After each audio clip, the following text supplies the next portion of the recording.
विजयनगर में गंगू नाम का एक व्यक्ति रहता था। उसके बारे में कहा जाता था कि वह बड़ा ही मनहूस है और जो सुबह सुबह उसकी शक्ल देख ले उसे खाना भी नसीब नहीं होता। धीरे धीरे ये बात पूरे विजयनगर में फैल गई और महाराज कृष्णदेवराय को भी इसके बारे में पता चला। उन्होंने सोचा कि उनके राज्य में इस तरह के मनहूस व्यक्ति का रहना उचित नहीं है, किंतु राजा अत्यंत न्यायप्रिय थे। उन्होंने निश्चय किया कि पहले स्वयं यह देखना चाहिए कि इस बात में कितनी सच्चाई है। राजा ने अपने सेनापति को आदेश दिया कि गंगू को उनके सामने लाया जाए। सैनिकों ने गंगू को महाराज कृष्णदेवराय के समक्ष प्रस्तुत किया। महाराज जिस कक्ष में सोते थे उसी में गंगू के लिए भी बिस्तर लगाया गया ताकि सुबह उठते ही राजा सबसे पहले गंगू का चेहरा देखें। सुबह जब राजा जागे तो उन्होंने सबसे पहले गंगू का चेहरा देखा। थोड़ी ही देर बाद अचानक कुछ आवश्यक कार्य आ जाने के कारण राजा को राजमहल से बाहर जाना पड़ा और उस दिन वे इतने व्यस्त रहे कि उन्हें भोजन भी नसीब नहीं हुआ। राजा कृष्णदेवराय को विश्वास हो गया कि यह सब गंगू का चेहरा देखने के कारण हुआ है। राजा ने सोचा, जब इस व्यक्ति के कारण मुझे भोजन नहीं मिला तो आम प्रजा के साथ क्या होता होगा। क्रोध में राजा ने गंगू को फांसी देने का आदेश दे दिया। यह बात पूरे राज्य में फैल गई।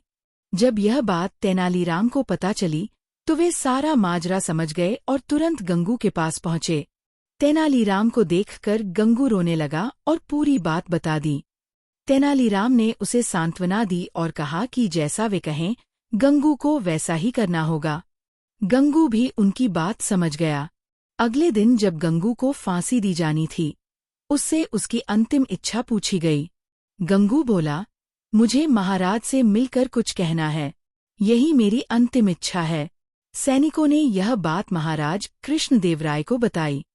राजा उसकी अंतिम इच्छा पूरी करने के लिए स्वयं उसके पास आए और बोले, बताओ गंगू, तुम्हें क्या कहना है।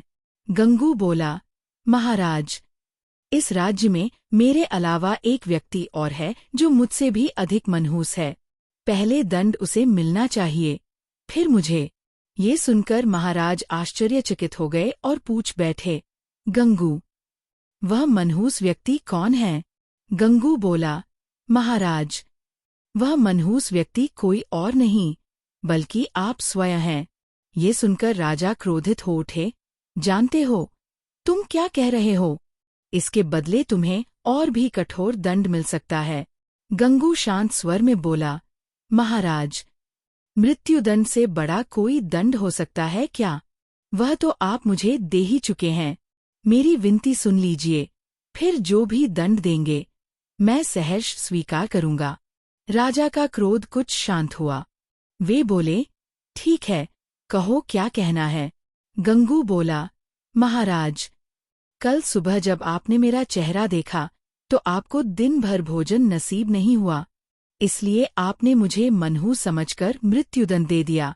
लेकिन महाराज, उसी समय कल सुबह मैंने भी आपका चेहरा देखा था और मुझे तो सीधा फांसी की सजा मिल गई। इसका अर्थ तो यही हुआ कि आप मुझसे भी बड़े मनहूस हैं। यह सुनकर महाराज कृष्णदेवराय को अपनी भूल का एहसास हुआ। उन्हें अपने निर्णय पर पछतावा हुआ और उन्होंने तुरंत गंगू की फांसी की सजा माफ कर दी। गंगू को अपने पास बुलाकर पूछा, गंगू, यह बुद्धि तुम्हें कहाँ से मिली। गंगू बोला, महाराज, ये सब तेनालीराम की सलाह थी। महाराज ने गंगू को धन देकर विदा किया और तेनालीराम को बुलाकर धन्यवाद दिया, क्योंकि उनके कारण एक निर्दोष की जान बच गई और राजा के हाथों एक बड़ा पाप होने से बच गया।